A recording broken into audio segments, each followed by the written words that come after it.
Buenos días, señora Presidente. Buenos días, compañeros asambleístas. Señora Presidente, quiero que me detenga el reloj y hacer un pedido especial respecto de la solicitud de 1 minuto de silencio. El día de ayer, en la noche, aproximadamente a las 9 de la noche, en el tramo El Guabo-Machala, hubo un terrible accidente de tránsito. Y en ese accidente de tránsito murió el hermano, el único hermano de una asambleísta en nuestra bancada y de la Comisión de Derecho Económico, muy querida, muy respetada por su seriedad, por su profesionalismo, Katiuska Miranda. Su hermano murió, fue una de las 3 víctimas en ese trágico accidente. Por lo tanto, pido 1 minuto de silencio, señora Presidenta, y para quienes deseen elevar una Proceda, secretario. oración en silencio por el descanso eterno de Eddie. Con su autorización, señorita Presidenta, en este momento procedemos a 1 minuto de silencio.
Gracias a todas y todos y le enviamos desde la Asamblea Nacional un abrazo muy fuerte a nuestra querida compañera Katiuska Miranda. Puede continuar con colega Pirina Correa en la intervención.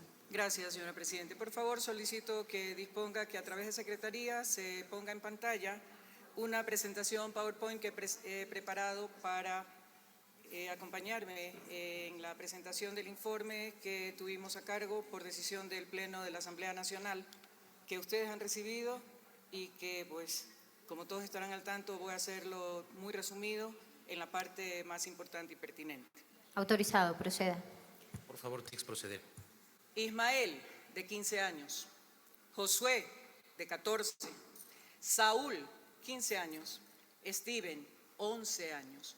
Un niño y 4 adolescentes. No eran cifras, tenían rostros, eran seres humanos, menores afrodescendientes, residentes del sector Las Malvinas, al sur de Guayaquil, aprehendidos por una patrulla militar de 16 miembros de la FAE el 8 de diciembre del 2024 y sus cuerpos encontrados sin vida y calcinados 15 días después.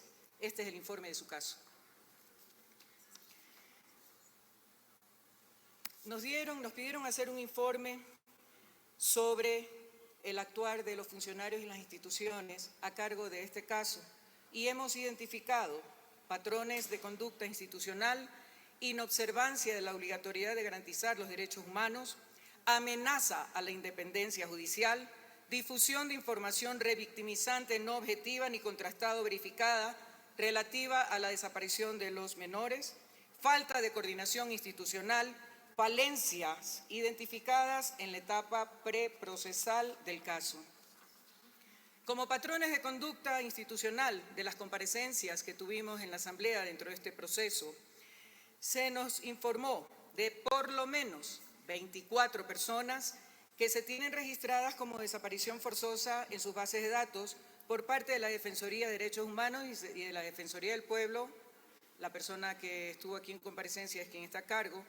¿Y saben qué? La mitad de los casos son menores de edad, niños y adolescentes. Yo personalmente pedí que dentro de las investigaciones que se estaban haciendo se tratara de buscar un hilo conductor para poder identificar por qué están desapareciendo las personas y de manera especial por qué están desapareciendo niños y adolescentes. Recuerden que hay trata, hay tráfico, hay prostitución de adolescentes, hay tráfico de órganos, entre otras muchas cosas que se convierten en peligros para ellos.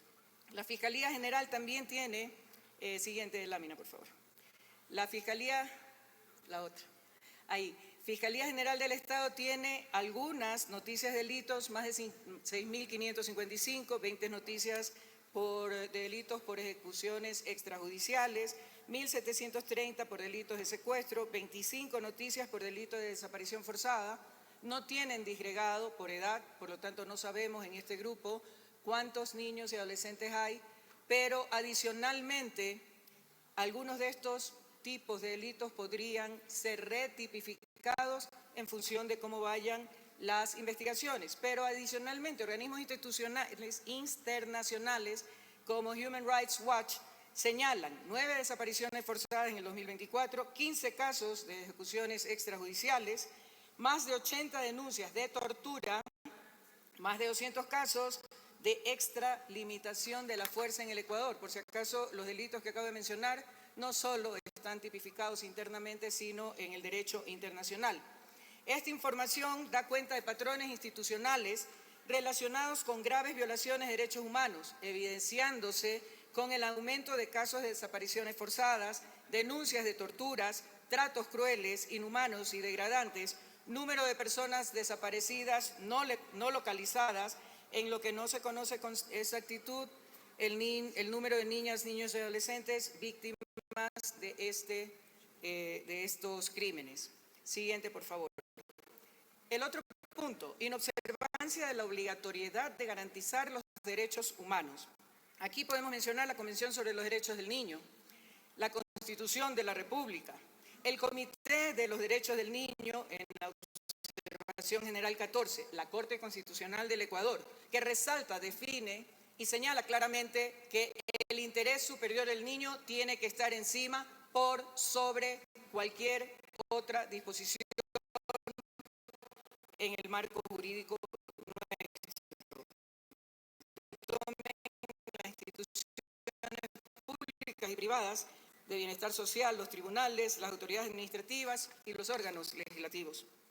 El Código de la Niñez y Adolescencia señala adicionalmente que los niños y niñas son absolutamente inimputables y que no son responsables del cometimiento de infracciones. Ya les voy a explicar por qué menciono esto. Cuando exista duda sobre la edad de una persona, se presumirá que es niño o niña antes que adolescente y adolescente antes que mayor de 18 años. ¿Por qué menciono esto? Porque en las declaraciones de los investigados, alguno dijo que no sabían que eran niños, que no se dieron cuenta que eran adolescentes. Ante el no saber, tienen que presumir que son menores de 18 años. Otro punto, ningún niño puede ser detenido, ni siquiera en caso de flagrancia. Acá los detuvieron, se los llevaron a Taura, violentaron absolutamente todos los protocolos que existen en estos casos y luego los dejaron abandonados en la mitad de nada, a medianoche, desnudos, violentados. Hasta ahí se conoce la primera parte que tiene que ver con la participación de Fuerzas Armadas y ya hay un segundo proceso judicial que está en investigación previa por secuestro con muerte que corresponde al momento desde que los niños fueron llevados nuevamente por no se sabe quién hasta que se encontraron sus cuerpos calcinados y con signos de tortura. Otro punto del CONA. En cuanto a la aprehensión de un adolescente, se determinan las reglas específicas del procedimiento, señalando los motivos de la aprehensión, que cuando la aprehensión es realizada por alguien distinto a la Policía Nacional, de forma obligatoria llevarlo, entregarlo a la unidad o agente policial, fiscal de adolescentes infractores para que sea este quien determine el acto que constituye o no un delito e inmediatamente ponerlo en conocimiento del juez de adolescentes infractores, máximo en un plazo de 24 horas. Vayan anotando todo lo que no se cumplió. Esto definitivamente no se cumplió ni respetó en el caso de Ismael, Josué, Saúl y Steven.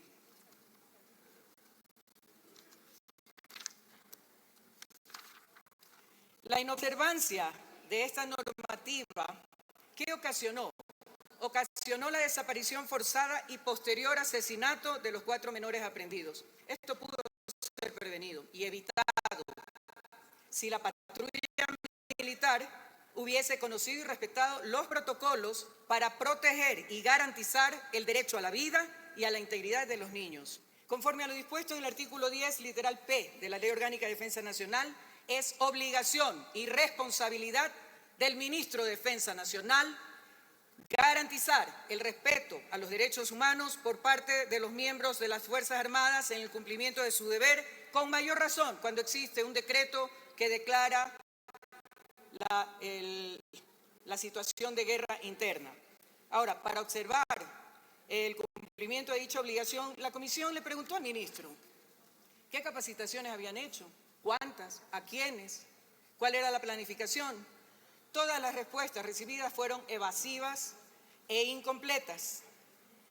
Por tanto, los procedimientos, derechos constitucionales, actuaciones legales, la observación del cometimiento de un delito, el interés superior del niño, la doctrina de protección de niños, niñas y adolescentes, no fueron informadas, la patrulla desconocía, y esa es responsabilidad del Ministro de Defensa Nacional.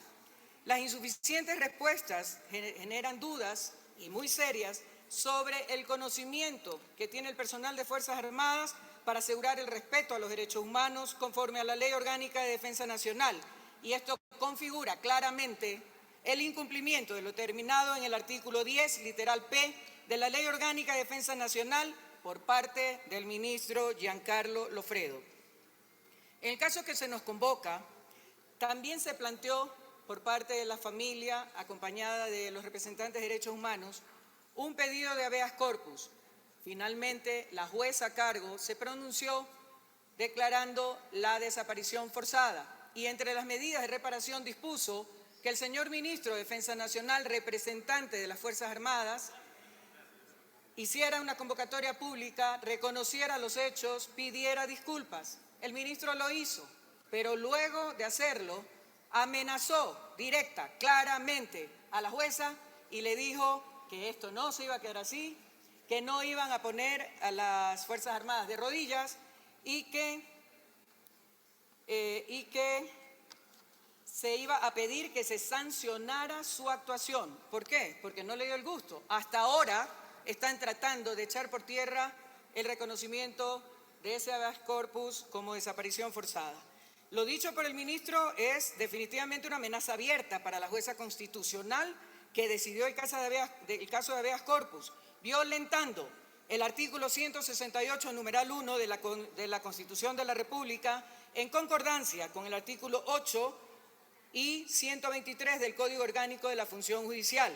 Este criterio lo comparte la Comisión Interamericana de Derechos Humanos, que el 22 de enero de este año condenó la desaparición y posterior asesinato e incineración de un niño y 3 adolescentes afrodescendientes en Ecuador y señaló que, textualmente, reconoce la decisión de la jueza que concedió el habeas corpus como una medida destinada a la búsqueda urgente de los desaparecidos, razón por la cual expresa su preocupación por las declaraciones del ministro de Defensa que pueden amenazar la independencia judicial e inhibir la labor de defensa de derechos humanos en el país en un contexto de clamor social de justicia y no repetición de los hechos. Revictimización de menores. La Constitución de la República reconoce y garantiza a las personas el derecho al honor y al buen nombre. Artículo 66.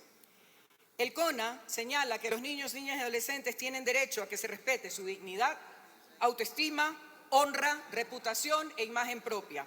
El pasado 24 de diciembre, en el programa radial Así Amaneció, el ministro Lofredo hizo unas declaraciones en las que señalaba que los menores habían sido detenidos en delito flagrante y que estas declaraciones generaron una conmoción social a todo nivel, estaban atentando contra la integridad y la honra de menores de edad, pero aparte en redes sociales se desató toda una criminalización de estos niños, lo que añadía a las víctimas secundarias, sus familiares, más dolor al hecho ya de la desaparición propiamente dicha, cuando es el Estado, a través de sus funcionarios e instituciones, quienes tienen la obligación de garantizar la protección del pleno ejercicio de sus derechos. Estas declaraciones han seguido repitiéndose a pesar de que fueron ya desmentidas rotundamente por el fiscal que tiene a cargo el caso. Otro de los factores descubiertos por la comisión, falta de coordinación interinstitucional. Existe un comité directivo del órgano de gobierno que aglutina y es presidido por Fiscalía, Ministerio del Interior, Ministerio de Defensa, entre otras instituciones. ¿Y qué pasa? Ninguno se ponía de acuerdo en implementar o no, o cómo hacerlo, la ley que trata sobre la desaparición de personas aprobada en diciembre de 2019, porque esa ley habla de desaparición voluntaria e involuntaria y no expresa taxativamente la de desaparición forzada. Pero en la denuncia original presentada por los padres el mismo 8 de diciembre, día en que fueron aprehendidos y desaparecieron los niños, se la hizo por secuestro, pero en la narración de los hechos se señalaba que habían sido aprehendidos, detenidos y llevados por una patrulla de 16 personas que vestían uniforme de la FAE y en un vehículo también de la FAE. Sí, hay grupos de delincuencia organizada que utilizan uniformes militares o policiales en el cometimiento de sus delitos, pero bastaba que hubiera la posibilidad de que fueran funcionarios del gobierno, como efectivamente lo han sido, para que se tuviera en consideración la desaparición forzosa como delito tipificado. ¿Qué hizo la Fiscalía? Lo trató como secuestro. Y el 22 de diciembre, 14 días después, lo empezó a tratar y retipificó el delito como desaparición forzada. 14 días después. Es conocido nacional e internacionalmente que el tiempo es vital en la reacción y en la toma de decisiones en los casos de secuestros y desapariciones, más allá del tipo que sea. 14 días. Después de las 48 horas, por cada día que se pasa, equivale a 10 días que se pierden en cuanto a la posibilidad de encontrar a la víctima y, peor aún, de encontrarla con vida. Hoy, y nunca sabremos si de haber tomado otra actitud y haber arrancado con los protocolos, considerando la posibilidad de desaparición forzada, hubiera cambiado la realidad de los niños, no lo sabremos y no lo sabremos nunca. Falencias identificadas en la etapa preprocesal. El 8 de diciembre, día de la aprehensión, se presentó una denuncia por secuestro, es lo que les estaba diciendo. Aplicaron los protocolos como secuestro y 14 días después cambiaron. Y el 24, la jueza se pronunció respecto del habeas corpus. Miren ustedes cómo se han ido dando las cosas. Algo preocupante. Dentro del proceso, primero, hoy, por desaparición forzada, ha sido suspendida y reprogramada varias veces la reconstrucción de los hechos como parte de las acciones que tiene la Fiscalía para saber qué pasó, cómo pasó, dónde pasó, quiénes actuaron. Y no estoy hablando del segundo proceso que está en investigación previa. Todo esto pudo evitarse, puede prevenirse y puede, como les digo, evitarse en tiempo presente si las Fuerzas Armadas son debidamente capacitadas y la policía también en derechos humanos, en qué dice la Convención de los Derechos Humanos, el Comité de los Niños, la misma Constitución de la República, la misma Ley de Defensa Nacional. Desconocimiento, el desconocimiento pasa una factura alta porque hoy tenemos a un niño de 11 años y a 3 adolescentes de 15 y 14 como cadáveres. Y el dolor inigualable de sus familias. ¿Qué proponemos? Ya el señor secretario ha leído las recomendaciones y conclusiones y creo que son muy claras. Así es que a través de la moción, que también ha sido ingresada debidamente, en mi calidad de presidente de la Comisión de Niñez y Adolescencia, en virtud de lo expuesto, y una vez que el señor secretario ha dado lectura a las conclusiones y recomendaciones del presente informe, mociono aprobar el proyecto de resolución presentado en el proceso de fiscalización realizado por la Comisión Especializada Permanente de Protección Integral a Niños, Niñas y Adolescentes respecto del caso de conmoción nacional sobre la desaparición forzada de 4 menores de edad en el sector de las Malvinas al sur de Guayaquil. Gracias, señores asambleístas, gracias, señora Presidenta, por permitirme sustentar este informe y espero contar con el apoyo unánime de todos quienes hacemos Asamblea Nacional por la importancia y la trascendencia, para que haya justicia, para que haya reparación y sobre todo para que no haya repetición. Hoy les tocó a ellos, nos puede pasar a cualquiera de nosotros en cualquier momento en el estado de inseguridad nacional en el que vivimos día a día. Muchísimas gracias.